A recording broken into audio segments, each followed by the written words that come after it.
میدونستین کانادا به هیچ دریایی راه نداره؟ اول 32,000 تا دریاچه داره. امروز در یکی از زیباترین اونا اومدیم. چیزی که این دریاچه رو خیلی خاص میکنه شکل ظاهری اونه، هارت لیک.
همینطور که میبینید دور تا دور دریاچه مسیر پیاده روی طراحی شده که از هر جهت بشه دریاچه رو دید و با گونه های مختلف گیاهی و جانوریش آشنا شد.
هارت لیک منطقه حفاظت شده تو شهر برامپتونه که 169 هکتار مساحت داره.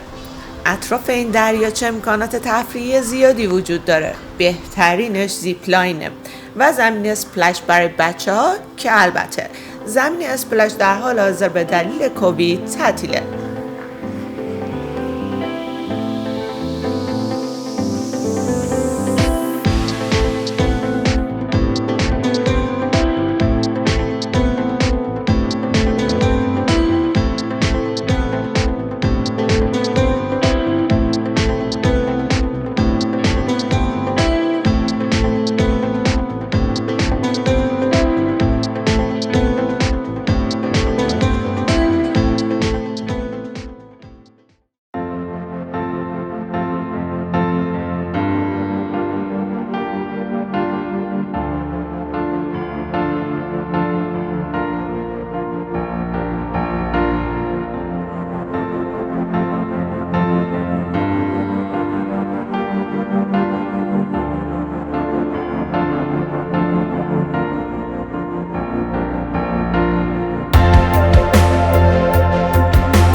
خب دوستان، امیدوارم از این برنامه لذت برده باشید. همونطور که تو برنامه قبل قولشو داده بودیم، این برنامه مسابقه هیجان انگیز داره که جایزه نقدی داره.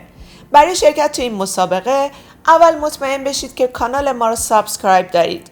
دومی که در طول این برنامه چهره دختری رو به شکل کارتونی از آسمون بر روی زمین میبینید.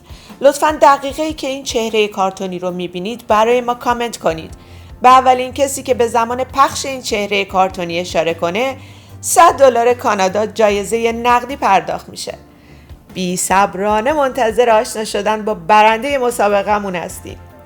تا برنامه بعد شاد و پیروز باشید.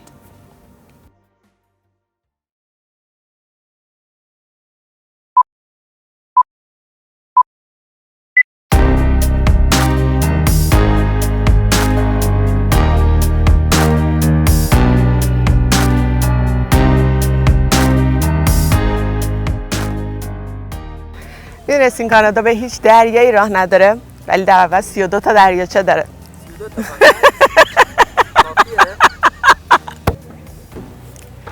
می‌دونستین کانادا به هیچ دریایی راه نداره ولی در عوض 32,000 تا دریاچه داره. امروز دیدن یکی از زیباترین اونا اومدیم. همه جا داره صدا میاد. Thank you. می‌دونستین کانادا به هیچ دریایی راه نداره عوضش 32,000 تا دریاچه داره. امروز دیدن یکی از زیباترین اونا اومدیم. این دریاچه از نظر ظاهری خیلی خوبه.